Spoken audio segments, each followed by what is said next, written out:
தேவனுடைய வார்த்தை இந்த நாளில் நம்ம தியானிக்கும்படி வந்திருக்கிறோம். ஆகையினால தேவனை கர்த்தர் இந்த நாளில் நம்மோடு கூட பேசும்படியாய் தேவன் நம்ம மத்தியில் வந்திருக்கிறார். நாம் மனுஷனுடைய வார்த்தையை நாம் கேட்கும்படி வரல. ஆகையினால இந்த நாளிலும் கூட தேவன் நமக்கு இந்த நாளில் அவருடைய வார்த்தையினால் நம்மை நிரப்பி நம்மை ஆசீர்வதிக்கும்படியாய் இந்த நாளில் தேவ ஆசீர்வாதம் நம்மை நிரப்பும்படியாக செபிக்கலாமா? ஸ்தோத்திரிக்கிறோம் ராஜா, நன்றியுடன் துதிக்கிறோம் தகப்பனே. இந்த நல்ல ஆசீர்வதிக்கப்பட்ட இந்த காலை ஆராதனைக்காய் நன்றி செலுத்துகிறோம். இதோ உம்முடைய சமூகத்தில் தேவ ஜனங்களாய் உம்முடைய பிள்ளைகளாய் நான் கூடி வந்திருக்கிறோம். கர்த்தர் தாமே எங்களோடு கூட பேசுங்க. நீர் பேசுங்கப்பா, நாங்கள் கேட்கிறோம். உம்முடைய வார்த்தை எங்களுக்கு ஆசீர்வாதமாக இருக்கட்டும். உம்முடைய வார்த்தை எங்களுக்கு பலனாக இருக்கட்டும். உடைய வார்த்தை எங்களுக்கு விடுவிக்கிற அப்பா, விடுதலை கொடுக்கிற ஆண்டவரே ராஜா நன்மைகளாக இருக்கட்டும் ராஜா. இந்த நாளிலும் கூட தேவ ஆவியானவர் கிரியை செய்வீராக. அடியனை தேவனாய் கர்த்தர் உடைய மகிமையினால் மூடிக்கொள்ளுங்க. உடைய பிரசனத்தினால நிரப்புங்கப்பா. சிலுவையின் மறையில் நீர் ஆண்டவர் எங்களை மறைத்து நீர் வெளிப்படுவீராக. உடைய தேவ ஆவியானவர் இந்த நாளில் கூட ஒவ்வொருவருக்கும் ஆண்டவரின் ஆசீர்வாதமாக்கி தருவீராக. இந்த நாளில் எல்லாம் சோர்வுகள், எல்லா விதமான மயக்கங்கள், தூக்கங்கள் ஒன்றும் வராதபடிக்கு தேவ ஜனங்களுக்கு உற்சாகத்தின் ஆவியை கொடுங்க. நீர் எங்களோடு கூட இடைப்படுவீராக. துவக்கம் முதல் முடிவரிலும் தேவ பிரசன்னம் எங்களோடு கூட இருந்து எங்களை நிரப்பி நடத்தட்டும். இயேசு கிறிஸ்து மூலம் ஜெபிக்கிறோம் ஜீவனுள்ள நல்ல பிதாவே, ஆமேன். ஹல்லேலூயா, ஹல்லேலூயா. கர்த்தர் நல்லவர். கர்த்தருடைய பரிசுத்த நாமத்துக்கு மகிமையும் கனமும் உண்டாகட்டும். இந்த கர்த்தருடைய ஆராதனையில் வந்திருக்கிற இந்த ஒளிப்பதிவு மூலமாய் பார்த்து கொண்டிருக்கிற உங்களையும், இந்த சத்தத்தை ஒலிபெருக்கி மூலமாக கேட்டுக்கொண்டிருக்கிற உங்களையும் கர்த்தர் தாமே ஆசீர்வதிப்பாராக. இந்த கர்த்தருடைய ஆராதனையில் முடிவில் நமக்கு பரிசுத்த திருப்பந்தி உண்டு. ஆகையால் பொறுமையாக இருந்து திருப்பந்தியில் பங்கெடுத்து நாம் கடந்து போவோம். கர்த்தர் உங்களை ஆசீர்வதிப்பாராக. ஒவ்வொரு திருப்பந்தியின் ஆராதனையில் நாம் சுத்திகரிப்பின் செய்தியை தியானித்து கொண்டு வருகிறோம். இன்றைக்கும் சுத்திகரிப்பின் வார்த்தையை நாம் தியானிக்கலாம். இந்த கர்த்தருடைய ஆராதனைக்காக எடுத்துக்கொண்ட வேத பகுதி வாசிக்கலாம். மத்தேயு எழுதின சுவிசேஷ புஸ்தகம் 7ஆம் அதிகாரம் 21ஆம் வசனத்தை ஒரு வாசிக்க கேட்கலாம். மத்தேயு 7ஆம் அதிகாரம் 21ஆம் வசனம். பரலோகத்தில் இருக்கிற என் பிதாவின் சித்தத்தின்படி செய்கிறவனே பரலோக ராஜ்யத்தில் பிரவேசிப்பானே அல்லாமல் என்னை நோக்கி கர்த்தாவே கர்த்தாவே என்று சொல்லுகிறவன் அதில் பிரவேசிப்பதில்லை. அல்லேலூயா, அல்லேலூயா. எத்தனை பேர் சொல்ல முடியும் அல்லேலூயா? இங்கே இயேசு கிறிஸ்து சொல்லுகிற வார்த்தையை நாம் கவனிக்கிறோம் இல்லையா? அதை தான் தியானிக்க போகிறோம். மத்தேயு சுவிசேஷ புஸ்தகம் 7ஆம் அதிகாரம் 21ஆம் வசனம். இன்றைக்கு நான் வாசித்த வேத பகுதியை மீண்டும் வாசிக்கிறேன். பரலோகத்தில் இருக்கிற என் பிதாவின் சித்தத்தின்படி செய்கிறவனே பரலோக ராஜ்யத்தில் பிரவேசிப்பவனே அல்லாமல் என்னை நோக்கி கர்த்தாவே கர்த்தாவே என்று சொல்லுகிறவன் அதில் பிரவேசிப்பதில்லை. அல்லேலூயா, அல்லேலூயா. இங்கே பரலோக ராஜ்யத்தை குறித்ததான செய்தியை இயேசு கிறிஸ்து ஊழியம் செய்த நாட்களில் பரலோகத்தின் அந்த ராஜ்யத்தை குறித்ததாய் அவர் விவரமாக ஜனங்களுக்குள்ள ஆங்காங்கே சொல்லுகிறத நம்ம வாசிக்கவும் கேட்கவும் முடிகிறது. அப்படியானால் இயேசு கிறிஸ்து வந்த நோக்கமே எல்லாரையும் பரலோக ராஜ்யத்துக்குள்ள எப்படியாகிலும் கொண்டு போய் சேர்க்க வேண்டும் என்கிறதான சித்தமுள்ளவராய் இந்த பூமிக்கு வந்தார். அதற்காகத்தான் அவர் வாழ்ந்தார். ராஜ்யத்தின் சுவிசேஷத்தை அறிவித்தார். அவர்களுக்காக மரித்தார். அவர்களுக்காக உயிரோடு கூட எழுந்தார். எல்லாமே பரலோக ராஜ்யத்துக்காகவே. இந்த பரலோக ராஜ்யத்தில் எல்லா ஜனங்களையும் கொண்டு போக வேண்டும் என்பதற்காகவே இயேசு கிறிஸ்து இந்த பூமிக்கு வந்தார்.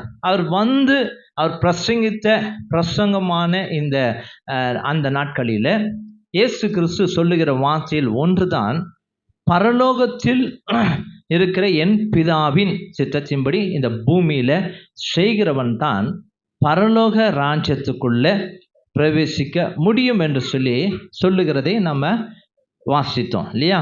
அப்போ பரலோக ராஜ்யமானது நம்முடைய வாழ்க்கையில் கூட முக்கியமானதாக இருக்கிறது. இன்றைக்கும் தேவ ஜனங்களாக இருக்கிற எல்லாருடைய வாழ்க்கையில் இன்றைக்கு நிறைய நமக்கு ஒரு நோக்கம் இருக்கலாம், அந்த பூமியில் வாழ்கிற நோக்கம் இருக்கலாம். ஆனால் வேதம் சொல்லுகிறது வாக்கு தத்தம் உள்ள தேசம் நம்முடைய வாழ்க்கையில் நமக்கு உண்டு இல்லையா? அந்த நாட்களில், பழைய ஏற்பாட்டின் நாட்களில் இஸ்ரவேல் ஜனங்களுக்கு வாக்கு தத்தம் பண்ணின தேசத்துக்கு தேவனாய் கர்த்தர் மோசேயின் மூலமாக கொண்டு போனார், கானான் தேசம். இன்றைக்கு தேவ ஜனங்களாக இருக்கிற நம்முடைய வாழ்க்கையிலும் வாக்கு தத்தம் பண்ணப்பட்ட தேசம் நமக்கு உண்டு. ஒன்று அதுதான் பரலோக ராஜ்யம். அல்லேலூயா, அல்லேலூயா.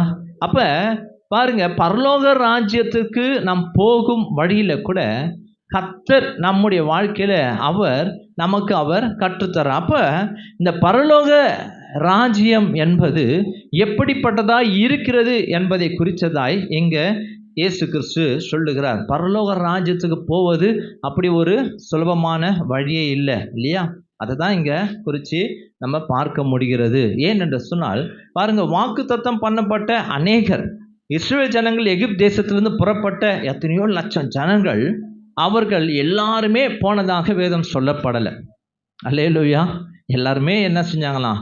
பாதியில் பல வேலைகளை செய்து, அதாவது தேவனுக்கு பிரியமில்லாத காரியங்களை செய்து, பரீட்சை பார்த்து கோபம் மூட்டி வனாந்தரத்திலே அழிந்து போனார்கள். அதே போல தான் இந்த பூமியில் இப்போ இருக்கிற தேவ ஜனங்களாக இருக்கிற அநேகருடைய வாழ்க்கையில் கூட தேவன் நமக்கு சொல்லியிருக்கிற வாக்கு தத்தமான இந்த பரலோக ராஜ்யத்துக்குள்ள பிரவேசிப்பதற்கு முன்பாக அநேகர் தங்கள் வழிகளை விட்டு, அநேகர் தங்கள் நிலைகளை விட்டு, ரட்சிப்பை விட்டு இன்றைக்கு அநேகர் பின்மாற்றமாய் போய், இன்றைக்கு அநேகர் பாருங்க தேவனுடைய ராஜ்யத்தை சுதந்திரிக்க முடியாமல் கடந்து போய் கொண்டிருக்கிறார்கள்.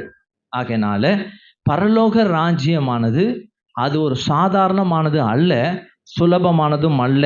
ஆகையால் இயேசு கிறிஸ்து சொல்லுகிறார், பூமியிலேயே நம் பிதாவின் சித்தத்தை நம்ம என்ன செய்யணுமா? நம்ம செய்கிறவளாய் இருக்க வேண்டும். அதை தான் நீங்கள் கற்றுத்தருகிறார். பூமியிலே, இந்த பூமியின் நம்முடைய வாழ்க்கையிலே, நம்ம வாழ்கின்ற இந்த அன்றாட வாழ்க்கையில் பிதாவின் சித்தத்தை நம்ம செய்கிறவன் தான் பரலோக ராஜ்யத்துக்குள்ள பிரவேசிக்க முடியும். அப்படியானால் யார் பரலோக ராஜ்யத்துக்குள் பிரவேசிக்க முடியும்? இந்த பிதாவின் சித்தத்தை இந்த பூமியில் செய்கிற ஒவ்வொரு தேவ பிள்ளையும் பரலோக ராஜ்யத்தை நம்ம சுதந்திரிக்க முடியும். மற்ற யாவரும் இந்த பிதாவின் சித்தத்தின்படி செய்யாமல் இருக்கிற தேவ ஜனங்கள், கிறிஸ்தவர்கள் யாவரும் பரலோக ராஜ்யத்திற்குள் செல்ல முடியாது. கிறிஸ்தவர்களாக இருக்கலாம், ஆனாலும் செல்ல முடியாது. ஆக பிதாவின் சித்தம் நம்முடைய வாழ்க்கையில் நம்ம என்ன செய்யணுமா? அறிந்து கொள்ள வேண்டும். இன்றைக்கு ஒரு வேளை கர்த்தருக்கு சித்தமானால் பிதாவின் சித்தத்தை கர்த்தர் நமக்கு இன்றைக்கு உங்களுக்கு கற்றுத்தரப்போகிறார். பிதாவின் சித்தத்தை நாம் அறிந்த ஜனங்களாக இருக்கணும். முதலாவது, பிதாவின் சித்தம் என்றால் என்ன? எதற்காக தேவனாய் கர்த்தர் என்னை அழைத்தார்? நம்மை ஆசீர்வதிக்க ஒரு புறம் இருந்தாலும் அவருடைய ராஜ்யத்துக்குள் கொண்டு போக தான் தேவனாய் கர்த்தர் இன்றைக்கு ரட்சித்திருக்கிறார் என்பதை நம்ம என்ன பண்ணக்கூடாது? மறந்து போக கூடாது. அப்படியானால் தேவனாய் கர்த்தர் இன்றைக்கு நம்மை ரட்சித்த நோக்கம் பிதாவின் சித்தத்தை அறிந்த ஜனங்களை நம்ம என்ன செய்யணுமா? இந்த பூமியில நம்ம அறிந்து கொண்டு அப்படியே வாழவும் நடக்கவும் செய்யணும். அப்படியானால் பிதாவின் சித்தம் நம்முடைய வாழ்க்கையில எப்படி நிறைவேற்றுவது, எது பிதாவின் சித்தம் என்று சொல்லி நீங்க அறிந்து கொள்ள வேண்டும். வேதம் சொல்லுகிறது, நம்முடைய வாழ்க்கையில தேவ ஜனங்கள் பிதாவின் சித்தத்தை அறிந்து அவைகளின்படி நடக்க வேண்டும் என்று சொல்லுகிறார். எது பிதாவின் சித்தம் என்று சொல்லி நாம் பார்ப்போம் என்று சொன்னால், வெளிப்படுத்தின விசேஷம் எடுத்துக்கொள்ளலாம். 22ஆம் அதிகாரம் 11-12 நம்ம வாசிக்க போகிறோம். வெளிப்படுத்தின விசேஷம் 22ஆம் அதிகாரம், கடைசி அதிகாரம் 11-12. அநியாயம் செய்கிறவன் இன்னும் அநியாயம் செய்யட்டும், அசுத்தமா இருக்கிறவன் இன்னும் அசுத்தமா இருக்கட்டும், நீதி உள்ளவன் இன்னும் நீதி செய்யட்டும், பரிசுத்தம் உள்ளவன் இன்னும் பரிசுத்தமாகட்டும். இதோ சீக்கிரமாய் வருகிறேன். அவனவனுடைய கிரியைகளின்படி அவனவனுக்கு நான் அளிக்கும் பலன் என்னோடே கூட வருகிறது. அல்லேலூயா, அல்லேலூயா. கர்த்தருடைய பரிசுத்த நாமத்துக்கு மகிமை உண்டாகட்டும். இங்க நம்ம வாசித்தோம் 2 வசனத்தை நம்ம வாசிக்கும் போது, அநியாயம் செய்கிறவன் இன்னும் அநியாயம் செய்யட்டும், அசுத்தமாய் இருக்கிறவன் இன்னும் அசுத்தமாய் இருக்கட்டும், நீதியுள்ளவன் இன்னும் நீதி செய்யட்டும், பரிசுத்தமுள்ளவன் இன்னும் பரிசுத்தமாகட்டும். இதோ சீக்கிரமாய் வருகிறேன், அவன் அவனுடைய கிரியைகளின்படி அவன் அவனுக்கு நான் அளிக்கும் பலன் என்னோடே கூட வருகிறது என்றார். அல்லேலூயா. ஆக பரலோக ராஜ்யத்துக்குள் பிரவேசிக்க 2 காரியங்களை தேவனாய் கர்த்தர் நம்முடைய வாழ்க்கையில், தேவ ஜனங்களாகிய கிறிஸ்தவர்களாகிய நம்முடைய வாழ்க்கையில் தேவன் எதிர்பார்க்கிறார். 2 காரியத்தை நம்ம இந்த பூமியில் வாழ்வோம் என்று சொன்னால், இந்த பூமியின் வாழ்க்கையில் 2 நன்மையான காரியங்களை, தேவனுக்கு பிரியமான காரியங்களை, தேவனுடைய ராஜ்யத்துக்குள் செல்வதற்குண்டான காரியங்களை தேவனாய் கர்த்தர் தேவ ஜனங்களாகிய நம்முடைய வாழ்க்கையில் அவர் எதிர்பார்க்கிறார். ஒன்று, நீதியுள்ளவர்களாய் நம்ம வாழ வேண்டும், மற்றொன்று பரிசுத்தமுள்ளவர்களாய் வாழ வேண்டும். அப்படியானால் ஒரு மனுஷன் பரலோக ராஜ்யத்துக்குள் செல்ல ஒரு புறம் நீதியையும் மற்றொரு புறம் பரிசுத்தமாயும் வாழ வேண்டும். ஒரு சைடும் நமக்கு 2 பக்கமும் இல்லையா நமக்கு உண்டு இல்லையா, முன்புறம் பின்புறம் இருக்கிற மாதிரி 2 கைகள் இருக்கிற மாதிரி எல்லாமே நமக்கு 2 கொடுத்துருக்கிறார். ஆகையினால ஒருவேளை இந்த காரியங்களும் 2 நம்ம கொடுத்துருக்கிறார். நீதி உள்ளவர்களாய் நம்ம வாழ வேண்டும், பரிசுத்தமுள்ளவர்களாய் வாழ வேண்டும். நீதியும் பரிசுத்தமும் பரலோக ராஜ்யத்துக்கு நம்ம சேர்வதற்கு முன்பாக அது கடந்து போகும். நீதியும் பரிசுத்தமும் ஒவ்வொரு மனுஷனுடைய வாழ்க்கையில் நீதி நமக்கு முன்பாக போகும், நம்முடைய பரிசுத்தம் நமக்கு முன்பாக கடந்து போகும். ஏனென்றால் பாருங்க, தம்மிடத்தில் நீதியையும் பரிசுத்தமாயும் கர்த்தர் விரும்புகிறார். உங்களிடத்துல தேவ ஜனங்களாக இருக்க நம்முடைய வாழ்க்கையில், அவருடைய பிள்ளைகள் என்று சொல்லுகிற நம்முடைய வாழ்க்கையில் அவர் நீதியையும் பரிசுத்தத்தையும் அவர் விரும்புகிறார். ஏன் அப்படின்னாக்கா, அவரோடு கூட பரலோக ராஜ்யத்தில் நித்திய காலமாக வாழ்வதற்கு அங்கே நமக்கு நீதியான வாழ்க்கை இந்த பூமியில் வந்தால் தான் அங்கே போக முடியும். அதே போல் அங்கே பரிசுத்தமாய் அங்கே போய் சேர்வதற்கு இந்த பூமியில் நம்ம பரிசுத்தமாய் வாழ வேண்டும். இந்த 2ஐயும் தேவனாய கர்த்தர் பாருங்க யோவானுக்கு சொல்லுகிறார், 2ஐயும் நீ என்ன பண்ணு, எழுது. நீதியும் பரிசுத்தமும் நமக்கு அவசியமாக இருக்கிறது. இதை கேட்டுக்கொண்டிருக்க தேவ ஜனங்களாக இருக்கிற நம்முடைய வாழ்க்கையில், இதை பார்த்து கொண்டிருக்க தேவ ஜனங்களாக இருக்க உங்கள் வாழ்க்கையில் கூட தேவன் எதிர்பார்க்கிற 2 காரியமும் நமக்கு இல்லை என்றால், நல்லா கவனிங்க, ஒரு நாளும் பரலோக ராஜ்யத்துக்குள்ளே பிரவேசிப்பது கஷ்டம், அரிது. அப்போ பரலோக ராஜ்யத்துக்கு போக வேண்டும் என்று சொன்னால் தேவ ஜனங்களுடைய வாழ்க்கையில் நீதியையும் நம்ம பரிசுத்தமும் நமக்கு அவசியமாய் இருக்கிறது. அல்லேலூயா. எத்தனை பேருக்கு புரிஞ்சது? அல்லேலூயா. கர்த்தர் நல்லவர். ஆக தேவனுடைய ஜனங்களாகிய நாம் 2 தகுதி உடையவர்களை இந்த பூமியில் நம்ம என்ன செய்யணுமா, தகுதி அடைந்து கொள்ளணும். ஒரு வேளை உங்களுக்கு தெரியல அப்படின்னாக்கா, தகுதியை நம்ம என்ன செய்யணுமா, உருவாக்கி கொள்ள வேண்டும். ஏன்னாக்கா நம்ம வாழ்க்கையில் ஒரு வேளை அப்படி தெரியாமல் அப்படி இல்லாமல் நம்ம வாழ்ந்திருக்கலாம், அல்லது குறைவாய் வாழ்ந்திருக்கலாம் இல்லையா. ஆனால் நம்ம என்ன செய்யணுமா, தகுதி படித்து கொள்ள வேண்டும். நீதி உள்ளவர்களாய் வாழ்ந்து நம்முடைய காரியத்தெல்லாம் நாமே சரி செய்து கொண்டு நீதி உள்ளவர்களாயும் பரிசுத்தம் உள்ளவர்களாயும் நம்மை நாமே மாற்றிக்கொள்ள வேண்டும். ஏனென்றால் பாருங்க, இதை தேவன் குறிப்பாய் ஏன் இதை கேட்கிறார் அப்படின்னாக்கா, வேதம் சொல்லுகிறது நம் தேவன் எப்படிப்பட்டவர் என்று சொன்னால் 11ஆம் சங்கீதம் 7ஆம் வசனத்தை நாம் வாசிக்க கேட்கலாம். 11ஆம் சங்கீதம் 7ஆம் வசனம். கர்த்தர் நீதி உள்ளவர், நீதியின் மேல் பிரியப்படுவார். அல்லேலூயா. நம் தேவன் நீதியுள்ளவர் என்று சொல்லி நம்ம இங்க வேதத்தில் எழுதப்பட்டதை வாசித்தோம். நம் தேவன் எப்படிப்பட்டவரா? நீதியுள்ளவர். அவர் நீதியுள்ளவராய் இருக்கிறார்.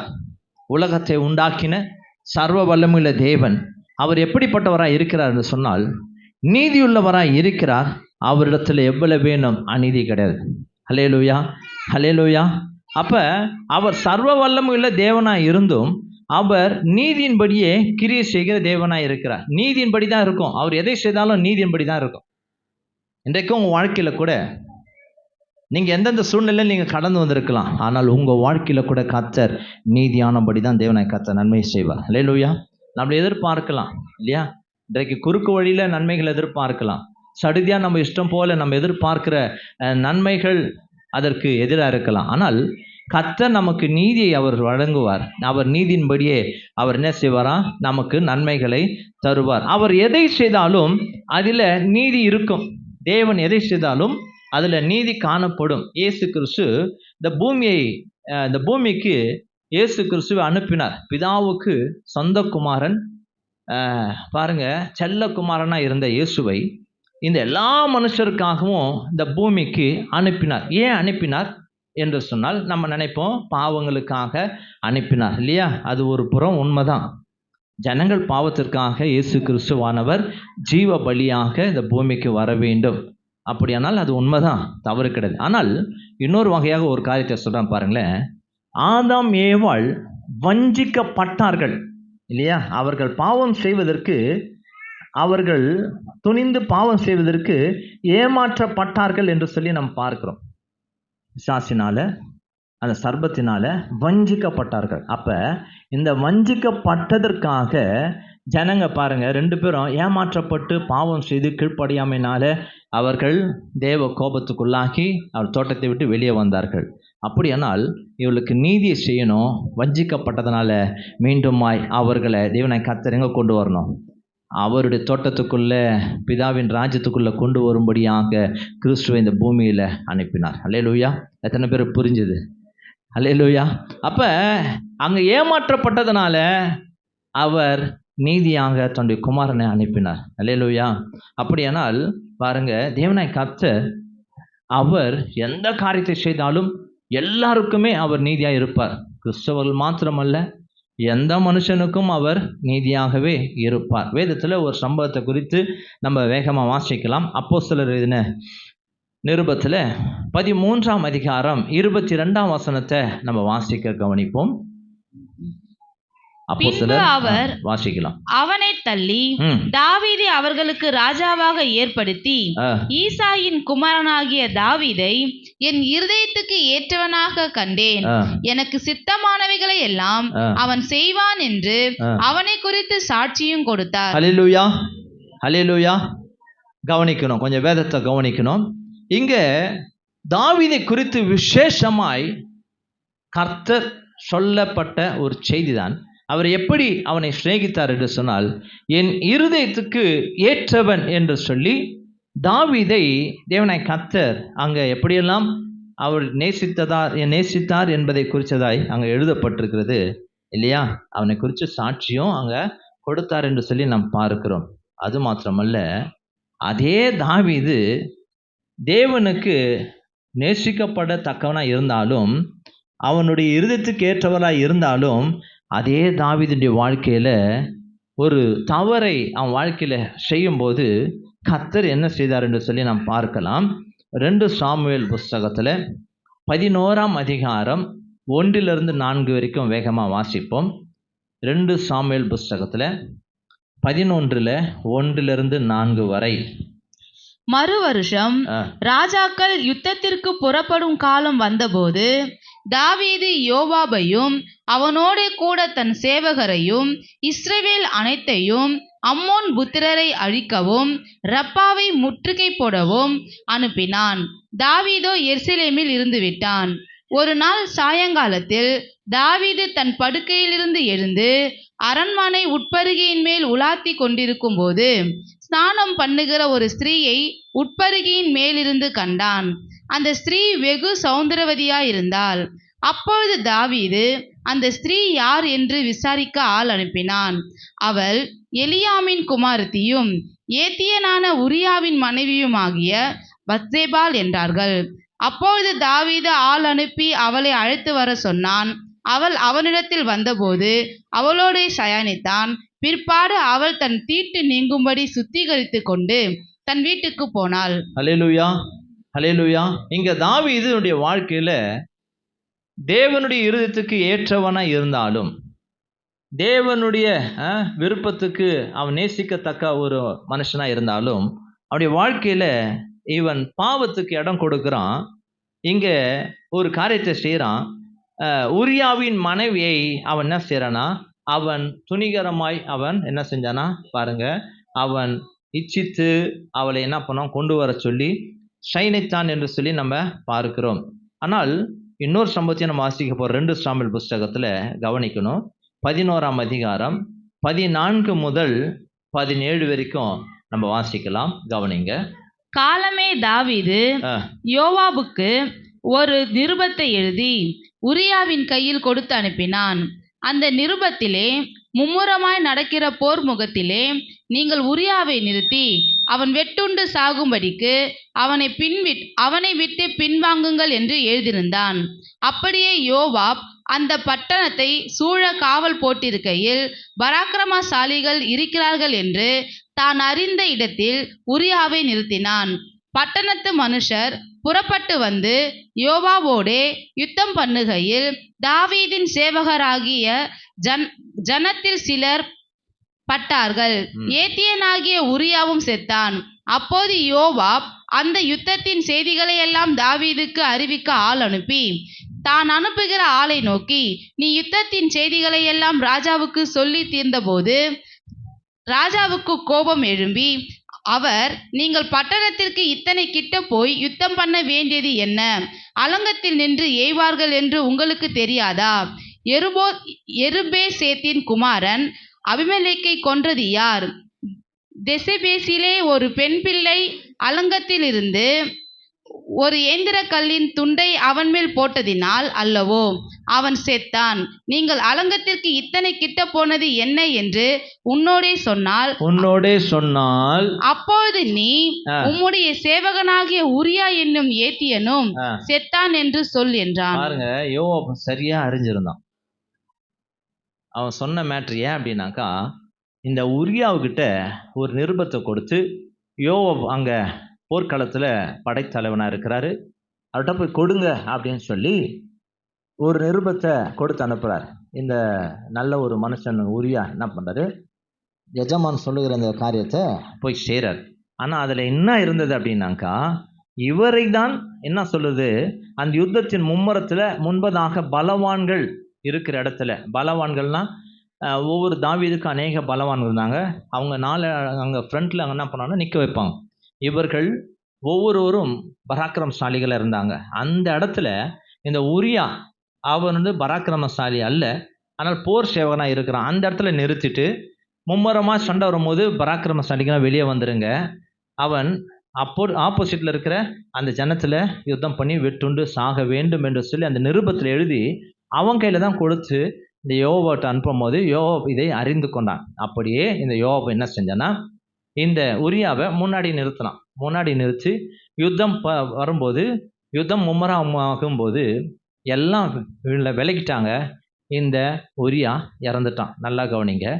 இப்படி ஒரு செய்தியை, இறந்துட்டான் என்கிறதான ஒரு செய்தியை ஒரு மனுஷன்கிட்ட சொல்லி தாவீதுகிட்ட சொல்கிறான். அப்போ இந்த யோவாப் சொல்கிறான், இவ்வளோ ஜனங்க செத்தாங்க அப்படின்னு சொல்லி ராஜாவுக்கு கோபம் வந்துச்சுன்னா நீ ஒன்னே ஒன்று சொல்லு, உரியாவும் செத்தான் அப்படின்ற ஒரு வார்த்தையை சொல்லு அப்படின்றார். அப்போ ராஜா அமைதியாகிடுவார். ஏன்னாக்கா ராஜாவுடைய சித்தம் இது, ராஜாவுடைய பிளான் அப்படின்னு இந்த யோவாப் ராஜாவின் காரியத்தை அறிஞ்சிருந்தான். பாருங்க, தேவனுக்கு முன்பாக இது அநீதியாக இருந்தது. அல்லேலூயா. அப்போ தேவன் பாருங்க இதை பார்த்து கொண்டே இருக்கிறார். பின்பு இந்த யோவாப் என்ன செஞ்சானா, உரியா மரித்ததான செய்தியை ஒரு மனுஷன்கிட்ட சொல்லி அனுப்பிடுறான். அனுப்பின பிறகு இந்த தாவீது என்ன செய்கிறாரா, உரியா இறந்த செய்தியை கேள்விப்பட்ட பிறகு தாவீது என்ன செய்தார் என்று சொன்னால், பாருங்க வாசிக்கலாம். 22 24 வரைக்கும் வாசிப்போம். அந்த ஆள் போய் உட்பிரவேசித்து யோவாப் தன்னிடத்தில் சொல்லி அனுப்பின செய்திகளை எல்லாம் தாவீதுக்கு அறிவித்து தாவீதை பார்த்து, அந்த மனுஷர் கைமிஞ்சி அவர்கள் வெளியே எங்களுக்கு எதிராக புறப்பட்டு வந்தபோது நாங்கள் பட்டண வாசல் மட்டும் அவர்களை துரத்தினோம். அப்பொழுது வில்வீரர் அலங்கத்திலிருந்து உம்முடைய சேவகரின் மேல் எய்ததினால் ராஜாவின் சேவகரில் சிலர் செத்தார்கள். உம்முடைய சேவகனாகிய உரியா என்னும் ஏத்தியனும் செத்தான் என்றான். அப்பொழுது தாவீது அந்த ஆளை நோக்கி, நீ யோவாபின் இடத்தில் போய் இந்த காரியத்தை பற்றி விசாரப்பட வேண்டாம். பட்டயம் ஒருவேளை ஒருவனையும் ஒருவேளை வேறொருவனையும் பட்சிக்கும். நீ யுத்தத்தை பலக்க பண்ணி பட்டணத்தை இடித்து போடு என்று அவனுக்கு திடஞ்சொல் என்றான். பாருங்க, தாவீது இந்த யோவாபை குறித்து பயப்படாத, செத்துறான்னு பயப்படாத, இப்படிதான் யுத்தம் வந்தாக்கா ஒருவருக்கு ஒருவர் சாவாங்க அப்படின்னு சொல்லி எவ்வளவு அழகா எப்படி பேசுகிறத நம்ம பார்க்கிறோம் பாருங்களேன். அப்ப உடனே தாவீது என்ன செஞ்சாராம், கடைசியாக 26, 27 வசனத்தை நீங்க வாசிப்பீங்கன்னா வாசிக்கலாம். தன் புருஷனாகிய உரியா செத்தான் என்று அவன் மனைவி கேள்விப்பட்ட போது அவள் தன் நாயகனுக்காக இழவு கொண்டாடினாள். துக்க நாள் சென்ற பின்பு தாவீது அவளை அழைத்தனுப்பி தன் வீட்டிலே சேர்த்து கொண்டான். அவள் அவனுக்கு மனைவியாகி அவனுக்கு ஒரு குமாரனை பெற்றாள். இதுதான் தாவீது செய்த அநீதியான ஒரு காரியம் இல்லையா?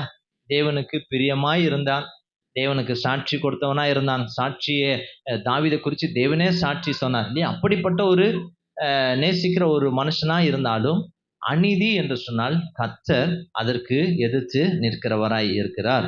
இப்ப 2 சாமுவேல் புஸ்தகத்துல இதை தேவனாய் கர்த்தர் ஒரு தம்முடைய தீர்க்கதரிசி மூலமாக ஒருத்தர் அனுப்புறார். நாத்தான் தீர்க்கதரிசி மூலமாக தாவீதுக்கு அனுப்புறாரு. வாசிக்கலாம். 2 சாமுவேல் புஸ்தகம் 12ஆம் அதிகாரம் 1-14 வரைக்கும் குறித்து கொள்ளுங்க. 9-14 வரைக்கும் வாசிக்க போறோம். நல்லா கவனிங்க. 9ஆம் வசனத்தை வாசி. கர்த்தருடைய பார்வைக்கு பொல்லாப்பான இந்த காரியத்தை செய்து அவருடைய வார்த்தையை நீ அசட்டை பண்ணினது என்ன? ஏத்தியனாகிய உரியாவை நீ பட்டயத்தால் மடிவித்து அவன் மனைவியை உனக்கு மனைவியாக எடுத்துக்கொண்டு அவனை அம்மோன் புத்திரரின் பட்டயத்தாலே கொன்று போட்டாய். இப்பொழுதும் நீ என்னை அசட்டை பண்ணி ஏத்தியனாகிய உரியாவின் மனைவியை உனக்கு மனைவியாக எடுத்துக்கொண்டபடியினால் பட்டயம் என்றைக்கும் உன் வீட்டை விட்டு விலகாதிருக்கும். கர்த்தர் சொல்லுகிறது என்னவென்றால், இதோ நான் உன் வீட்டிலே பொல்லாப்பை உன்மேல் எழும்ப பண்ணி உன் கண்கள் பார்க்க உன் ஸ்திரீகளை எடுத்து உனக்கு அடுத்தவனுக்கு கொடுப்பேன். அவன் இந்த சூரியனுடைய வெளிச்சத்திலே உன் ஸ்திரீகளோடே சயனிப்பான். நீ ஒளிப்பிடத்தில் அதை செய்தாய். நானோ இந்த காரியத்தை இஸ்ரவேலர் எல்லாருக்கும் முன்பாகவும் சூரியனுக்கு முன்பாகவும் செய்விப்பேன் என்றார் என்று சொன்னான். அப்பொழுது தாவீது நாத்தானிடத்தில், நான் கர்த்தருக்கு விரோதமாய் பாவம் செய்தேன் என்றான். நாத்தான் தாவீதை நோக்கி, நீ சாகாதபடிக்கு கர்த்தர் உன் பாவம் நீங்க செய்தார். ஆனாலும் இந்த காரியத்தினாலே கர்த்தருடைய சத்துருக்கள் தூஷிக்க நீ காரணமாயிருந்தபடியினால் உனக்கு பிறந்த பிள்ளை நிச்சயமாய் சாகும் என்று சொல்லி நாத்தான் தன் வீட்டுக்கு போய்விட்டான். அல்லேலூயா. பாருங்க, கிறிஸ்தவர்களா இருந்தாலும் கர்த்தர் என்ன பண்றாரு? நீதியை செய்கிற தேவனா இருக்கிறார். இன்றைக்கு தேவ ஜனங்களா இருக்கிற நம்முடைய வாழ்க்கையில கூட நம்ம நினைச்சுக்கலாம், நான் ஜெபம் பண்றேன், நான் வேதம் வாசிக்கிறேன், நான் சபைக்கு போறேன், நான் இந்த மாதிரியான தவறுகளை நான் செய்தாலும் கர்த்தர் என் பாவங்களை மன்னிப்பார், அவர் மன்னிக்கிறவர் தான். ஆகிலும் தேவன் நீதியை சரி கட்டுகிற தேவன். அல்லேலூயா, அல்லேலூயா.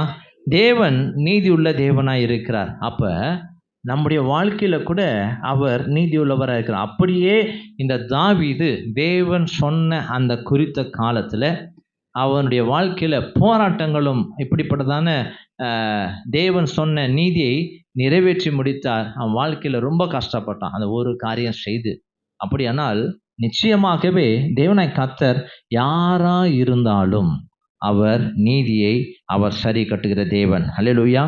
தேவனாய் கர்த்தர் ஒரு நாளும் அநீதியை அவர் யார் மூலமாய் செய்தாலும் அதை ஏற்றுக்கொள்கிறதே இல்லை. அல்லேலூயா.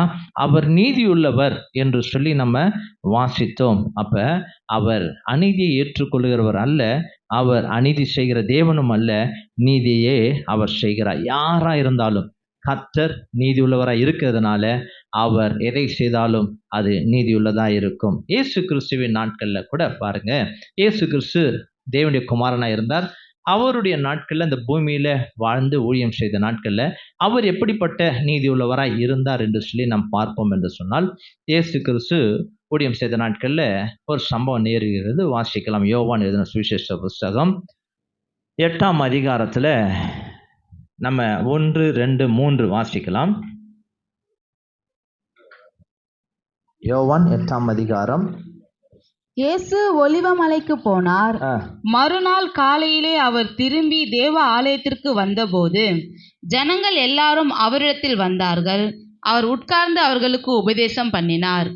அப்போது விபச்சாரத்திலே கண்டுபிடிக்கப்பட்ட ஒரு ஸ்திரீயை வேதபாரகரும் பரிசேயரும் அவரிடத்தில் கொண்டு வந்து அவளை நடுவே நிறுத்தி, போதகரே, இந்த ஸ்திரீ விபச்சாரத்தில் கையும் மெய்யுமாய் பிடிக்கப்பட்டாள். இப்படிப்பட்டவர்களை கல்லெறிந்து கொல்ல வேண்டும் என்று மோசே நியாயப்பிரமாணத்தில் நமக்கு கட்டளையிட்டிருக்கிறாரே, நீர் என்ன சொல்லுகிறீர் என்றார்கள். பாருங்க, இங்க இந்த வேத பகுதியில் இயேசு கிறிஸ்து ஒலிவ மலைக்கு போனார் என்று சொல்லி நாம் பார்க்கிறோம். அப்போது விபச்சாரத்துல கையும் மெய்யுமாய் பிடிக்கப்பட்ட ஸ்திரீயை இயேசுவினிடத்துல கொண்டு வந்து மோசேயின் நியாயப்பிரமாணத்தை நிறைவேற்றுங்க என்று சொல்லி பரிசேயரும் வேத பாரகரும் சொன்னதை நம்ம பார்க்கிறோம் இல்லையா? அப்ப இயேசு கிறிஸ்து இவர்களுக்கு அவர் நியாயம் செய்யணும், நீதியை செய்யணும். எப்படி செய்கிறார் என்று சொல்லி நாம் பார்ப்போம் என்று சொன்னால் 6ஆம் வசனத்தை நம்ம தொடர்ந்து வாசிக்கலாம். 4ல இருந்தே வாசிங்க. 4ல இருந்து வாசிங்க. 4, 5. போதகரே, இந்த ஸ்திரீ விபச்சாரத்தில் கையும் மெய்யுமாய் பிடிக்கப்பட்டால் இப்படிப்பட்டவர்களை கல்லெறிந்து கொல்ல வேண்டும் என்று மோசே நியாயப்பிரமாணத்தில் நமக்கு கட்டளையிட்டிருக்கிறாரே, நீர் என்ன சொல்லுகிறீர் என்றார்கள். அவர் மேல் குற்றம் சுமத்துவதற்கான காரணம் உண்டாகும் பொருட்டு அவரை சோதிக்கும்படி இப்படி சொன்னார்கள். இயேசுவோ குனிந்து விரலினால் தரையிலே எழுதினார். அவர்கள் ஓயாமல் அவரை கேட்டுக்கொண்டிருக்கையில் அவர் நிமிர்ந்து பார்த்து, உங்களில் பாவம் இல்லாதவன் இவள் மேல் முதலாவது கல்லெறிய கடவன் என்று சொல்லி அவர் மறுபடியும் குனிந்து தரையிலே எழுதினார். பாருங்க, இங்க அவர் தரையில எழுதினார் அப்படின்னு சொல்லி நம்ம பார்க்கிறோமா? 8ஆம் வசனமும் அங்க 6ஆம் வசனமும் 8ஆம் வசனமும் அவர் தரையில எழுதினார் என்று சொல்லி நம்ம பார்க்க முடிகிறது. அவங்க ரொம்ப ப்ரெஷர் கொடுத்ததுனால அவர் சொல்றாரு, உங்களில் பாவம் இல்லாதவர்கள் முதலாவது அங்க கல்லெறிய கடவர்கள் அப்படின்னு சொல்லிட்டு மீண்டும் என்ன பண்றாரு, அவரு 9ஆம் வசனத்துல அவர் தரையில எழுதினார் என்று சொல்லி நம்ம பார்க்கிறோம். அதை கேட்ட அவர்கள் தங்கள் மனசாட்சியில் கடிந்து கொள்ளப்பட்டு சிறியோர் முதல் பெரியோர் வரைக்கும் என்ன பண்ணாங்க, எல்லாரும் கடந்து போனாங்களாம். மனசாட்சியில் அவர் குத்தப்பட்டவெல்லாம் என்ன செஞ்சாங்களாம், கடந்து போனார்கள் என்று சொல்லி நம்ம பார்க்கிறோம். அப்ப இயேசு கிறிஸ்து அங்க என்ன செஞ்சாரு, அவர்களுக்கு முன்பாக தரையில எழுதினார். என்ன எழுதினார் என்று சொல்லி அங்க வேதம் சொல்லப்படாமல் போனாலும் இயேசு இவர்கள் நியாயப்பிரமாணத்தை அவர்கள் கேட்டதனால இயேசு கிறிஸ்துவும் நியாயப்பிரமாணத்தை இந்த தரையில எழுதினார். அல்லேலூயா. அப்ப நியாயப்பிரமாணத்தின்படியே அவர்கள் தீர்ப்பு செய்ய வந்த அவர்களுக்கு இவர் நியாயப்பிரமாணத்தின்படியே அவர் என்ன செய்றாரு, கேள்வி கேட்டார். அதுதான் தரையில எழுதினார். கேள்வி கேட்டதார். அதை கேட்ட உடனே அவங்களுக்கு என்ன ஆச்சு, தங்கள் மனதில் குத்தப்பட்டவர்களாய் கடந்து போனார்கள். லேவியராகம புஸ்தகத்துல 20ஆம் அதிகாரம் 10ஆம் வசனத்துல நியாயப்பிரமாணம் உண்டு. இதை தான் இஸ்ரவேல் ஜனங்க அன்றைக்கு ஃபாலோ பண்ணாங்க. அப்ப நியாயப்பிரமாணத்தை நிறைவேற்றும்படி வந்த அவர்களுடைய வாழ்க்கையில அநீதி இருந்துச்சு. அதை தான் அவர் என்ன பண்றாரு, தரையில எழுதுறார். வாசிப்போம்.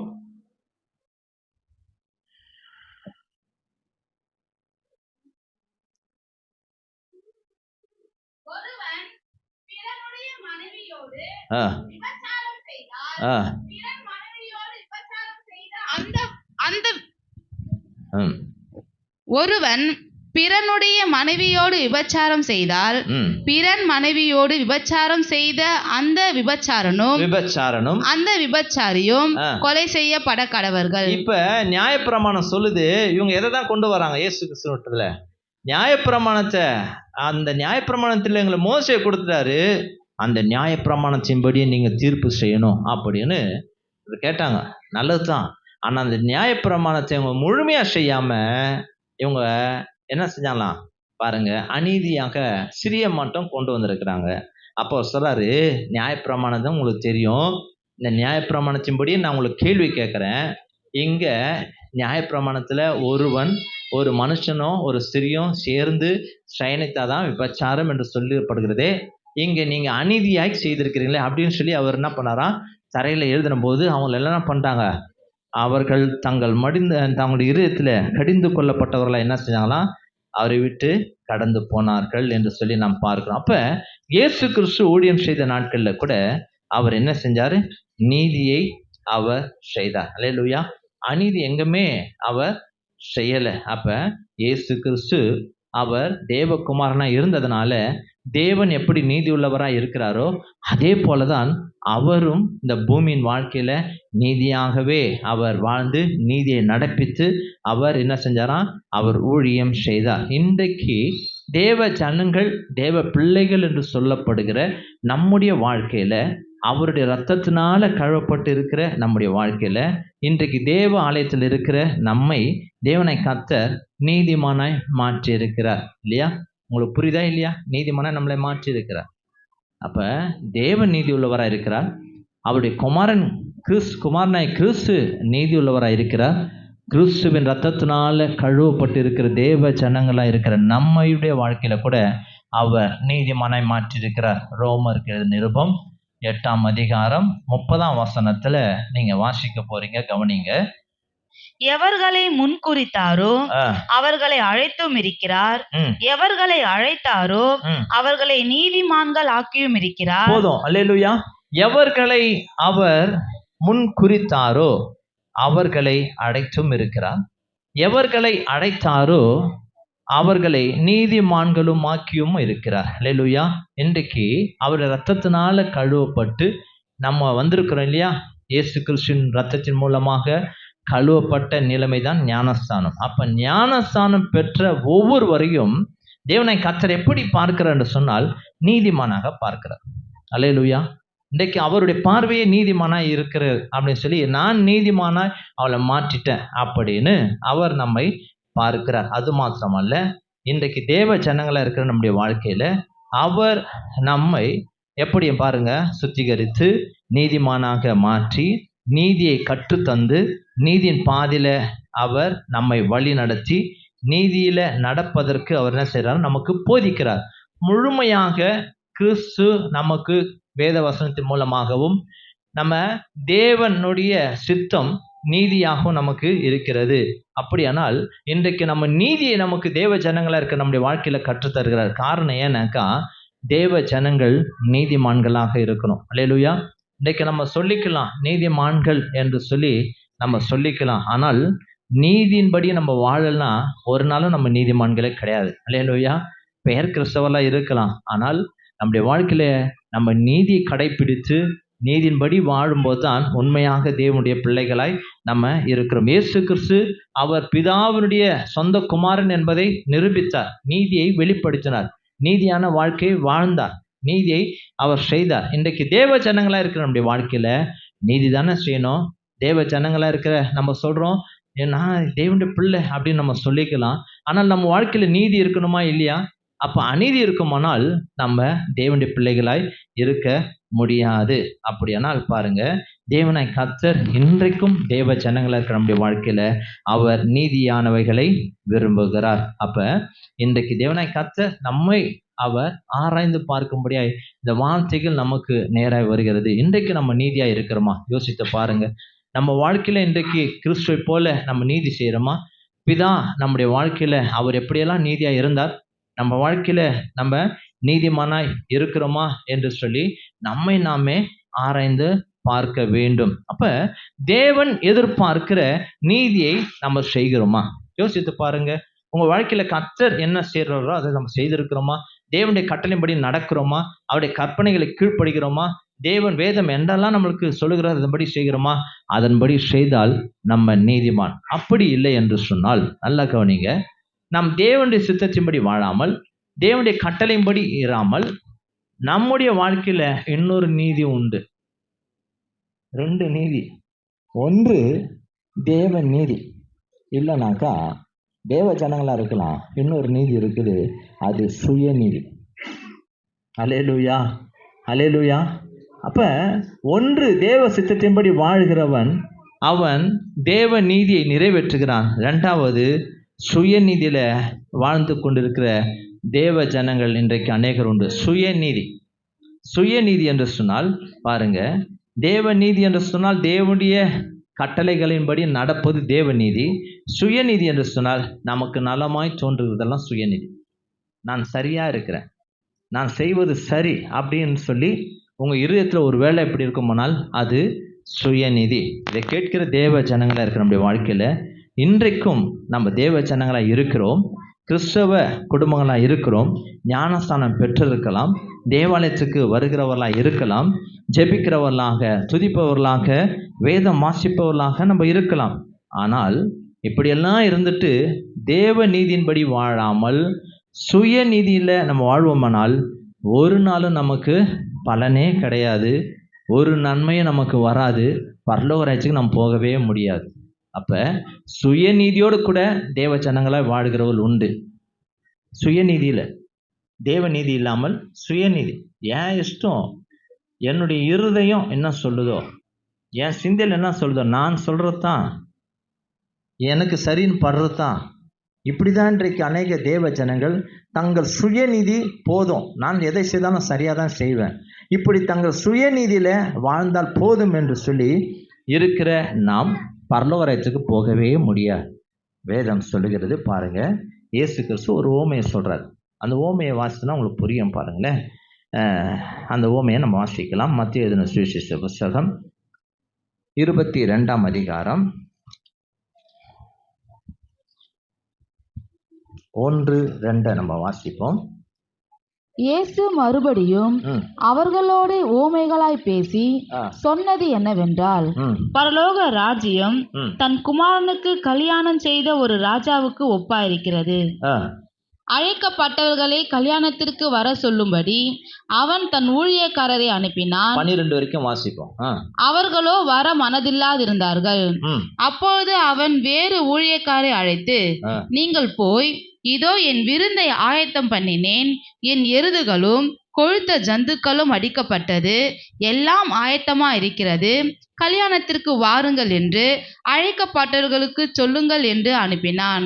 அழைக்கப்பட்டவர்களோ அதை அசட்டை பண்ணி ஒருவன் தன் வயலுக்கும் ஒருவன் தன் வியாபாரத்துக்கும் போய்விட்டார்கள்.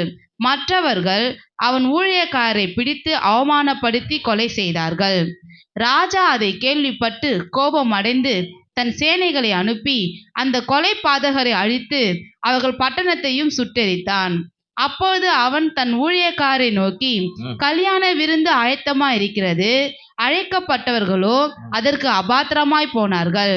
ஆகையால் நீங்கள் வழி சந்திகளிலே போய் காணப்படுகிற யாவரையும் கல்யாணத்திற்கு அழைத்து கொண்டு வாருங்கள் என்றான். அந்த ஊழியக்காரர் புறப்பட்டு வழிகளிலே போய் தாங்கள் கண்ட நல்லார் பொல்லார் யாவரையும் கூட்டிக் கொண்டு வந்தார்கள். கல்யாண சாலை விருந்தாளிகளால் நிறைந்தது. விருந்தாளிகளை பார்க்கும்படி ராஜா உள்ளே பிரவேசித்த போது, முக்கிய வசனம் கவனிங்க, 11ஆம் வசனமும் 12ஆம் வசனம் ரொம்ப முக்கியமான வசனம். விருந்தாளிகளை பார்க்கும்படி ராஜா உள்ளே பிரவேசித்த போது கல்யாண வஸ்திரம் தரித்திராத ஒரு மனுஷனை அங்கே கண்டு. நல்லா கவனிங்க, அவன் வஸ்திரம் இல்லாதவனா இல்லை, அவன் ஒரு வஸ்திரம் தரித்தவனா இருக்கிறான். ஆனா முக்கியமா குறிப்பு என்னன்னாக்கா, கல்யாண வஸ்திரம் இல்லை. ஹல்லேலூயா. கல்யாண வஸ்திரம் இல்லாதவனை பார்க்குறாரு, வித்தியாசமா இவன் மாத்திரம் இருக்கிறான். அவன் நினைச்சிட்டு இருப்பான், இந்த வஸ்திரம் எனக்கு போதும், நானும் இந்த கல்யாணத்துக்கு வருவதற்கு தகுதியுள்ளவன் என்று சொல்லி அவனும் உள்ள இருக்கிறான். ஆனா அந்த ராஜா விருந்தாளிகளை பார்க்கும்படி வராரு. அந்த வந்து கல்யாண வஸ்திரம் தரித்திராத ஒரு மனுஷன் அங்கே கண்டு, சிநேகிதனே, நீ கல்யாண வஸ்திரம் இல்லாதவனாய் இங்கே எப்படி வந்தாய் என்று கேட்டான். அதற்கு அவன் பேசாமல் இருந்தான். நல்லா கவனிங்க, நீ எப்படி வந்த, கல்யாண வஸ்திரமே இல்லாத உன்னை யார் அனுமதிச்சா இங்க அப்படின்ற ஒரு வார்த்தையை கேட்டபோது அவன் பேசாமல் இருந்தான். உடனே அடுத்து அவர் என்ன சொல்றாராம், அப்போது ராஜா பணிவிடைக்காரரை நோக்கி, இவனை கையும் காலும் கட்டி கொண்டு போய் அழுகையும் பற்கடிப்பும் உண்டாயிருக்கிற புறம்பான இருளிலே போடுங்கள் என்றார். அப்ப இந்த ஓமையை நாம் பார்க்கும்போது இதுல கல்யாணம் வஸ்திரம் தரிச்சிராமல் வேறு வஸ்திரம் தரித்தவனும் ஒருத்தர் தான். அவனுடைய இருதயத்தில் என்ன நினைச்சிருப்பானாக்கா, எந்த வஸ்திரமாக இருந்தால்னா இது போதும். இன்றைக்கும் அப்படிதான் தேவ ஜனங்கள். தேவன் நமக்கு ஒரு நீதியின் ரட்சிப்பின் வஸ்திரத்தை வச்சிருக்க, நம்ம வாழ்க்கையில் நமக்கு சித்தமானதை ஒன்று தெரிந்து கொண்டு இது எனக்கு போதும் அப்படின்னு சொல்லி வாழ்ந்து கொண்டிருக்கிறவர்கள் அநேகர் உண்டு இல்லையா? தேவனாய் கர்த்தர் நமக்கு நீதியின் ரட்சிப்பின் வஸ்திரமும் நீதியின் சால்வையும் தேவனாய் கர்த்தர் நமக்கு தந்திருக்கிறார். ஏசாயா தீர்க்கதரிசன புஸ்தகம் 61:10 குறித்து கொள்ளுங்க. அப்ப இன்றைக்கு அநேகர் தேவன் நமக்காக வைத்திருக்கிற இந்த நீதியின் வஸ்திரத்தை நம்ம அணிந்து கொள்ள வேண்டும். அதுதான் நமக்கு வேணும். இங்க அவர் பார்க்கிறாரு, இங்க வேறு வஸ்திரம் தரித்திருக்கிற அவன் வஸ்திரம் இல்லாதவனா இல்லை, அவன் வேறு வஸ்திரம் தரித்தவனா இருந்தான். இன்றைக்கும் அநேகர் பாருங்க, இப்படிதான் அநேகர் அவன் உள்ளத்துல எப்படி இருந்தோ அதே மாதிரி தான் இன்றைக்கும் வாழ்ந்து கொண்டிருக்கிற தேவ ஜனங்க தான். அங்கே எங்க இருக்கிறாங்கன்னா அந்த கல்யாண கூட்டத்துல தான் இருக்கிறாங்க. எல்லாருமே அங்க எப்படி இருக்கிறாங்க? கல்யாண வஸ்திரம் தரித்தவனா இருக்கிறாங்க. இந்த ஒருவன் எப்படி அவன் வேறு வஸ்திரம் தரித்தவனா இருந்தானோ அதே போலதான் இன்றைக்கும் தேவ ஜனங்களா இருக்கிற அநேகருடைய வாழ்க்கையில தங்களுக்கு ஏற்றபடி வாழ்ந்து கொண்டிருக்கிறவர்கள் உண்டு. அதுதான் சுயநீதி. அப்ப இவர் பார்க்கிறாரு, எல்லாருமே கல்யாண வஸ்திரம். இன்றைக்கும் தேவ ஜனங்களை பார்க்கிறாரு, தேவ நீதியை செய்கிற அநேகரையும் பார்க்கிறாரு, சுயநீதியாய் வாழ்ந்து கொண்டிருக்கிற உங்களையும் பார்க்கிறார். யார் யாரெல்லாம் சுயநீதியாய் வாழ்ந்து கொண்டிருக்கிற உங்களையும் பார்த்து தான், சிநேகிதனே, நீ கல்யாண வஸ்திரம் தரிச்சிடாம எங்க வந்துட முடியாது, பரலோக ராஜ்யத்தை தப்பி தவறி வரவே முடியாது. அவரை பிடிச்சிட்டாங்க பாருங்க. அப்ப கல்யாண வஸ்திரம் என்கிற சொன்னால் நமக்கு தேவனாய் கர்த்தர் வச்சிருக்கிற நீதியின் வஸ்திரத்தை நம்ம அதை அணிந்து கொள்ள வேண்டும். இதை தான் அங்கே சொல்றாரு. அப்ப இங்க நம்ம பார்க்கும்போது இங்க நம்ம வேதத்தை வாசிச்சோம். இங்க தங்களுக்கு தாங்களே போதும் என்று சொல்லுகிறதான அவன் ஒரு வஸ்திரத்தை தரித்து கொண்டான் என்று சொல்லி பார்க்கிறோம். இன்றைக்கு அநேகர் நாம் செய்வது கரெக்டு அப்படின்னு சொல்லி இன்றைக்கு வாழ்கிறவர்கள் உண்டு. நான் சரியா இருக்கிறேன்னு சொல்லி நினைப்பவர்களும் உண்டு இல்லையா? இந்த பூமியில வாழ்ந்து கொண்ட தேவ ஜனங்கள் உண்டு. நான் சரியா இருக்கிறேன், எல்லாவற்றையும் கரெக்டா இருக்கிறேன் அப்படின்னு சொல்லுகிறவர்கள் உண்டு.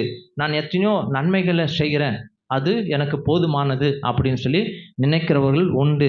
சிலர் பாருங்க, நான் சரியா பிரமாணத்தெல்லாம் நான் நிறைவேற்றி வருகிறேன் என்று சொல்லி நினைப்பவர்களும் தேவ பிள்ளைகளை இருப்பவர்கள் உண்டு. நான் சரியா தான தர்மங்களை நான் செய்கிறேன், எத்தனையோ ஏழைங்களுக்கு நான் ஹெல்ப் பண்ணுறேன் அப்படின்னு தனக்குள்ளே இது நான் போதுமானதாக இருக்கிறது என்று சொல்லி நினைப்பவர்கள் உண்டு. சில பேர் நான் உபவாசம் இருந்து நான் ஜெபிக்கிறேன், இது எனக்கு போதுமானதாக இருக்கிறது என்று சொல்லி நினைப்பவர்கள் உண்டு. சில பேர் பாருங்க, நான் தசமபாகங்களை தரேன். சில பேர் பாருங்க, நான் யாருக்கு எந்த தீமையும் செய்யல, நான் எல்லாவற்றிலும் சரியாய் கலந்து கொள்கிறேன், இது எனக்கு போதுமானது, நான் சரியா இருக்கிறேன் என்று சொல்லி நாம் நினைக்கிறவர்கள் பரலோக ராஜ்யத்துக்கு போகவே முடியாது. அப்ப வேதத்துல ஒரு வசனத்தை நம்ம வாசிக்கலாம் பாருங்க. இது தகுதி என்று சொல்லி நினைக்கிற நம்ம வேதம் சொல்லுகிறது. ஏசாயா தீர்க்கதரிசன புஸ்தகத்துல இது சுயநீதியாக இருக்கிறது. ஆகையினால வேதத்தில் நம்ம வாசிப்போம் 64ஆம் புஸ்தகத்தில், ஏசாயா தீர்க்கதரிசன புஸ்தகம் 64:6 வாசிக்கலாம். நாங்கள் அனைவரும் தீட்டானவர்கள் போல இருக்கிறோம், எங்களுடைய நீதிகள் எல்லாம் அழுக்கான கந்தைகளை போல இருக்கிறது. எங்களுடைய நீதிகள் எல்லாம், நான் எதெல்லாம் கரெக்டு சரி கரெக்டு, நான் ஒழுங்கா இருக்கிறேன், நான் பர்ஃபெக்டா இருக்கிறேன், எப்படி அந்த பரிசையும் சொன்னானோ அதே போல நான் எல்லாவற்றிலும் சரியா இருக்கிறேன், என்னில குறை சொல்ல முடியுமா அப்படின்னு சொல்லி நினைக்கிற அவர்கள் சுயநீதியில வாழ்கிறபடியால் இங்க சொல்றாரு ஏசாயா தீர்க்கதரிசன புஸ்தகத்துல அவர் சொல்ற ஒரு வார்த்தை, நாங்கள் எல்லாரும் சுயநீதியை அவர் என்ன செய்யறா பாருங்க. அவர் சொல்றார், நாங்கள் யாவரும் இப்படிப்பட்ட சீட்டானவர்களா இருக்கிறோம், எங்கள் நீதிகள் எல்லாம் உமக்கு முன்பாக அழுக்கான கந்தைகள் போல இருக்கிறது. அல்லேலூயா. அப்ப நம்ம வாழ்க்கையில நம்ம சரி, நம்ம கரெக்டா இருக்கிற அப்படின்னு சொல்லுகிற நம்ம நினைச்சு பாருங்க, நம்ம நீதி உள்ளவர்களா, தேவ நீதியை நிறைவேற்றுகிறவர்களா அல்லது சுயநீதியில வாழ்கிறவர்களா என்று சொல்லி நீங்க பார்ப்பீங்கன்னு சொன்னா, நிச்சயமாகவே நமக்கு நலமாய் தோன்றுகிறவைகள் எல்லாம் தேவனுக்கு முன்பாக அழுக்கான கந்தைகளா இருக்கிறது. அது சுயநீதிகளா இருக்கும், நமக்கு திருப்தியா இருக்கும். நான் இதை செய்துட்டேன், நான் அதை செய்துட்டேன், நான் உபவாசமா இருந்துட்டேன், நான் ஜெபம் பண்ணி கொண்டிருக்கிறேன், இது எனக்கு போதும் அப்படின்னு நம்ம நினைக்கிறோம் இல்லையா? நீதியை செய்யாமல் நம்ம வாழ்க்கையில தேவனுக்கு பார்க்கிற நீதியை செய்யாமல் நம்ம இருதயத்துல நினைக்கிறபடி நாம் செய்து கொண்டிருக்கிற நீதி எல்லாம் அது கர்த்தருக்கு முன்பாக அழுக்கான சிந்தைகள். தேவன் அவர் என்ன சொன்னாரோ அதை செய்கிறவன் தான் தேவ நீதியை செய்கிறவன். அல்லேலூயா. அப்படியானால் ரோமருக்கு எழுதின நிருபத்துல பாருங்க 10ஆம் அதிகாரம் 3ஆம் வசனத்தை நம்ம வாசிக்கலாம்.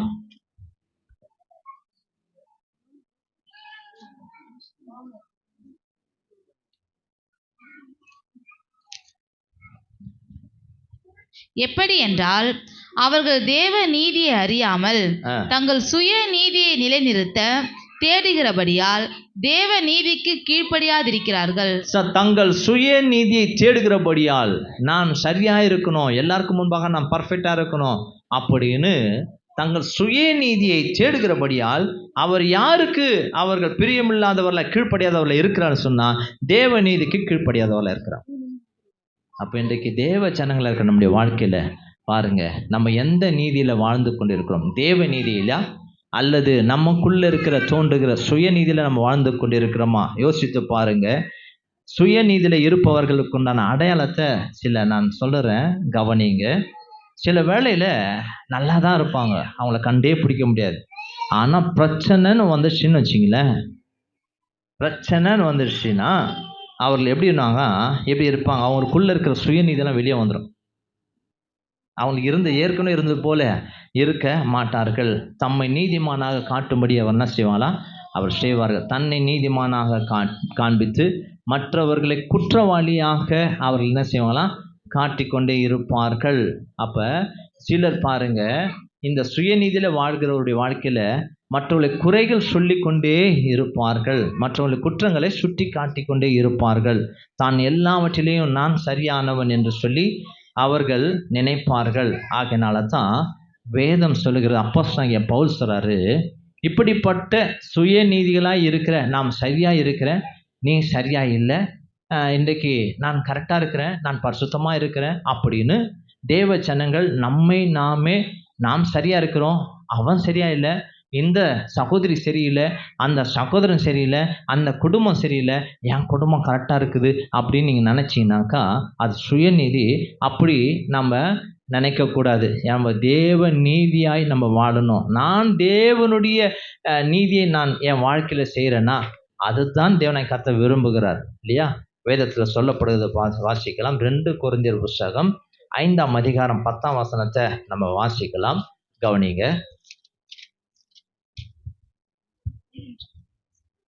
2 கொரிந்தியர் 5:10. ஏனென்றால் சரீரத்தில் அவனவன் செய்த நன்மைக்காவது தீமைக்காவது தக்க பலனை அடையும்படிக்கு நாம் எல்லாரும் கிறிஸ்துவின் நியாயஸ்தானத்திற்கு முன்பாக வெளிப்பட வேண்டும். எப்படிமா? நாம் எல்லாரும் நியாயஸ்தானத்துக்கு முன்பாக வெளிப்படணும். யாரை சொல்றாரு அவரு?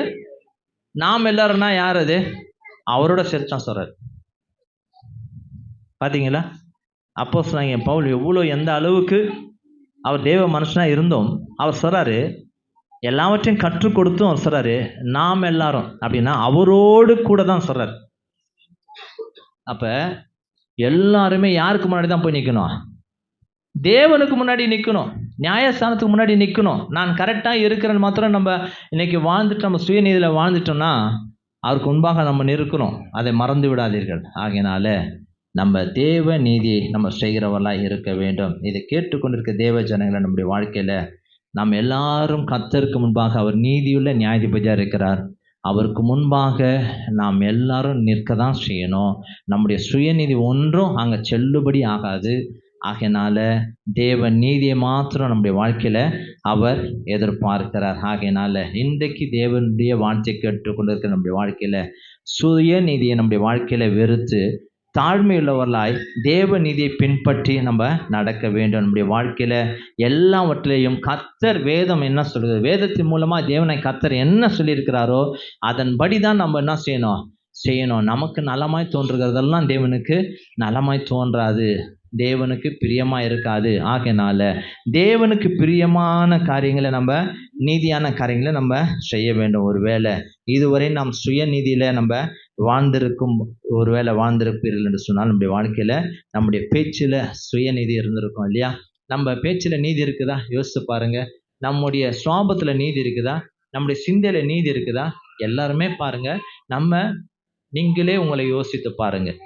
நம்ம எல்லாவற்றிலும் நீதி உள்ளவர்களாக இருக்கும். நம்முடைய செயல்ல, நம்முடைய நடக்கையில, நம்முடைய கிரியையில நீதி இல்லாமல் அநீதியா இருக்குமானால், அல்லது நமக்கு நீதியாய் தோன்றுமானால், தேவனுக்கு அது நீதியாய் இராமல் இருக்குமானால், நிச்சயமாகவே நம்முடைய வாழ்க்கையில கூட நம்ம கூட பரலோக ராஜ்யத்துக்கு போக முடியாது. ஆகையினால இன்றைக்கு தேவனாய் கர்த்தர் அவைகளை உணர்ந்து, நம்ம வாழ்க்கையில சுயநீதியா இருக்கிற நம்ம வாழ்க்கையில இவைகளை வெறுத்து தேவ நீதிக்கு நம்மை கீழ்ப்படிந்து நடப்போம் என்று சொன்னால், தேவனாய் கர்த்தர் அவர்களை தேவனாய் கர்த்தர் என்ன செய்வாராம்? பரலோக ராஜ்யத்துக்கு கொண்டு போக செய்வார். இன்றைக்கு தேவ ஜனங்களா இருக்க நாமே வஞ்சித்து கொள்ளாதபடிக்கு, ஏமாற்றி கொள்ளாதபடிக்கு, கர்த்தருடைய வருகையில நாம் சுயநீதியில வாழ்ந்துட்டு, நான் அதை செய்த ஆண்டவரே, இதை செய்த ஆண்டவரே, அதனால தான் மத்திய சுவிசேஷ புத்தகத்தில் 7ஆம் அதிகாரத்தில், கர்த்தாவே நான் இதை செய்தேன், நாமத்தினால அதை செய்தேன், நான் இதை செய்தேன், தேவ ஜனங்களா வாழ்ந்தேன், உபாசமா இருந்தேன், நான் சபைக்கு சரியா வருவேன், நான் ஜெபம் பண்ணேன், இதெல்லாம் பண்ணேன்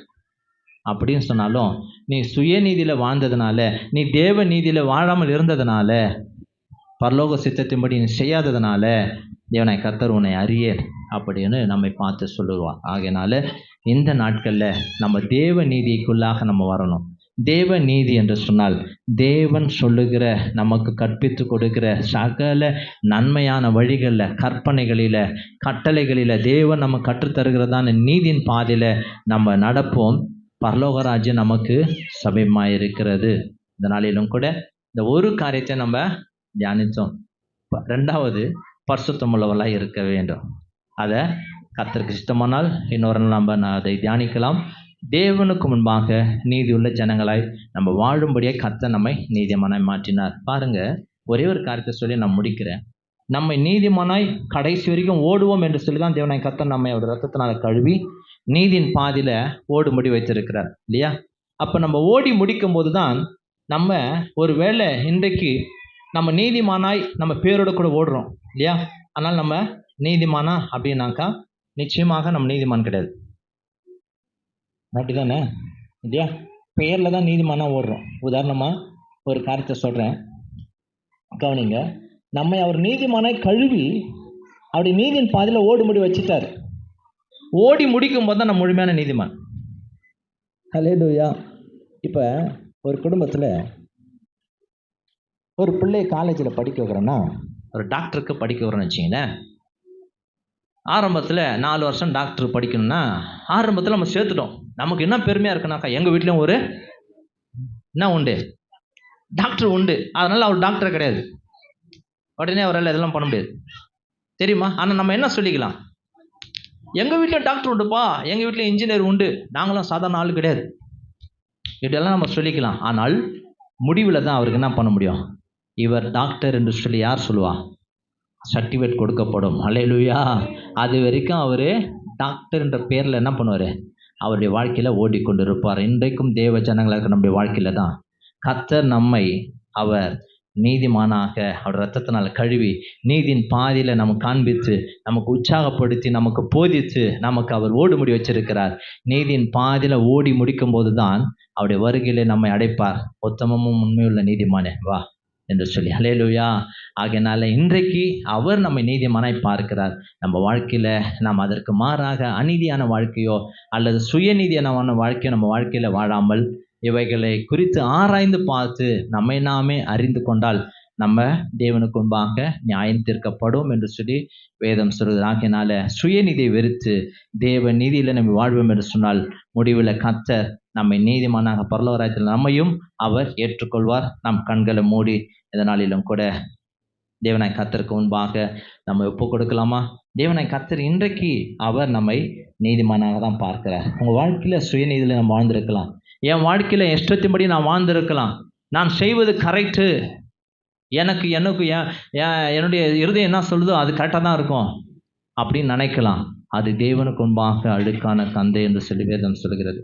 நீங்கள் நலமாய் தோன்றுகிற எல்லாமே முடிவில் பார்த்தீங்கன்னா அது மரணத்தில் போய் வைக்கும் என்று சொல்லி வேதம் சொல்கிறது. ஆகையினால நம்ம தேவ நீதியின்படி வாழ்கிறோமா, உங்களை நீங்களே ஆராய்ந்து பார்த்து கொள்ளுங்கள். வேதம் சொல்லுகிறபடி என் வாழ்க்கையில் நடக்கிறதுனா, நான் நடக்கிறேனா, என் காரியம் இருக்குதா, என் கிரியை இருக்குதா, என் நடக்கை இருக்குதா என்று சொல்லி தேவனுடைய நீதியை வாழ்க்கையில் செய்கிறோமா என்று சொல்லி நம்ம ஆராய்ந்து பார்த்து தேவ நீதிக்குள்ளாக நம்ம வாழ வேண்டும் என்று சொல்லி தேவனாய் கர்த்தர் இன்றைக்கு அவர் நம்மை உற்சாகப்படுத்துகிறார். ஆகையினால இன்றைக்கு நம்முடைய வாழ்க்கையில் உங்களை நீங்களே ஆராய்ந்து பாருங்க. இன்றைக்கு நாம் யாவரும் தேவனுக்கு முன்பாக ஆராய்ந்து பார்க்க போகிறோம். ஆண்டவரே, இன்றைக்கு நான் செய்திருக்கிறேன், நான் இதெல்லாம் சபைக்கு செய்திருக்கலாம், ஊழியங்களுக்கு செய்திருக்கலாம், எல்லாமே நீங்கள் செய்திருக்கலாம். உங்கள் தனிப்பட்ட வாழ்க்கையில் நீங்கள் சரியாக இருக்கிறது நீங்கள் இருக்கலாம். ஆகிலும் தேவனாய் கர்த்தருடைய நீதியை வாழ்க்கையில் செய்கிறேன்னா நாம் யோசித்து பார்ப்போம் என்று சொன்னால் இன்றைக்கு நம்மை நாமே ஆராய்ந்து பார்த்து சரி செய்து கொள்ளும்படிய கர்த்தர் விரும்புகிறார். ஏனென்று சொன்னால் இது சுத்திகரிப்பின் ஆராதனை. இன்றைக்கு கர்த்தருடைய பரிசுத்த நம்ம அவருடைய சரீரமும் அவருடைய ரத்தத்தையும் நம்ம இன்றைக்கு நம்ம பரிசுத்த பந்தியாக அனுசரிக்க போகிறோம். ஒருவேளை அநீதியுள்ள வாழ்க்கை, சுயநீதியான வாழ்க்கை வாழும் என்று சொன்னால் அவைகளை வெறுத்து கர்த்தருடைய நீதியில் நான் வாழ எனக்கு உதவி செய்யுங்க, எனக்கு கிருபையாய் எனக்கு அப்படிப்பட்ட காரியங்களை எனக்கு உதவி செய்யுங்க என்று சொல்லி கேட்கலாமா? இன்றைக்கு உங்கள் வாழ்க்கையில் நீங்களே பாருங்கள், சுயநீதியில் வாழ்ந்து தேவனுடைய ஆசீர்வாதத்தை இழந்து போயிருக்கலாம், நாம் பெற்றுக்கொள்ளாமல் இருக்கலாம். நான் செய்தெல்லாம் எல்லாமே கரெக்டாக தான் இருக்கும் அப்படின்னு நினைக்கிற நம்முடைய வாழ்க்கையில் நன்மையை பெற்றுக்கொள்ள முடியாது. நாம் என்றைக்கு தேவனுடைய சித்தத்துக்கு நம்ம அடிபணிகிறோமோ, அவருடைய சித்தத்துக்கு அடிமைகளாய் நம்ம தேவனாய் கர்த்தர் நம்மை மாற்றியிருக்கிறார். ரோமர் 8ஆம் அதிகாரத்தில் எழுதப்படுது, நாம் தேவனாய் கர்த்தருக்கு நீதிக்கு அடிமைகளாய் தேவனாய் கர்த்தர் நம்ம மாற்றி இருக்கிறார். ஆகையினால தேவன் எதை சொல்லுகிறாரோ அவைகள் எல்லாவற்றையும் நம்ம செய்கிறோமா என்று சொல்லி நம்மை நாமே நிதானித்து நாம் பார்ப்போம். இந்த நாளிலையும் கூட கர்த்தர் நம்மிடத்தில் எதிர்பார்க்கிறார். தேவன் நீதி உள்ளவராக இருக்கிறார், கிறிஸ்து நீதி உள்ளவராக இருக்கிறார். இன்றைக்கு தேவ பிள்ளைகளாக இருக்கிற நம்முடைய வாழ்க்கையில நீதி வெளிப்படுகிறதா? இன்றைக்கு அப்படிப்பட்ட வாழ்க்கையும் இல்லாமல் இருப்போம் என்று சொன்னால் இன்றைக்கே நாம் மனம் திரும்ப எல்லாம் முழங்கால் படிக்கிட்டு இந்த நாளிலையும் கூட தேவனாய் கர்த்தரை நோக்கி நாம் பார்க்க போகிறோம். ஆண்டவராக இயேசு கிறிஸ்து இன்றைக்கும் உங்களுடைய பாவங்களை மன்னிக்க அவர் வல்லமை உள்ளவராக இருக்கிற இயேசு கிறிஸ்துவின் ரத்தம் எல்லா மனுஷருடைய பாவங்களையும் நீக்கி கழுவி சுத்திகரிக்க வல்லமையில்தான் இருக்கிறது. இன்றைக்கும் அவர் உங்களை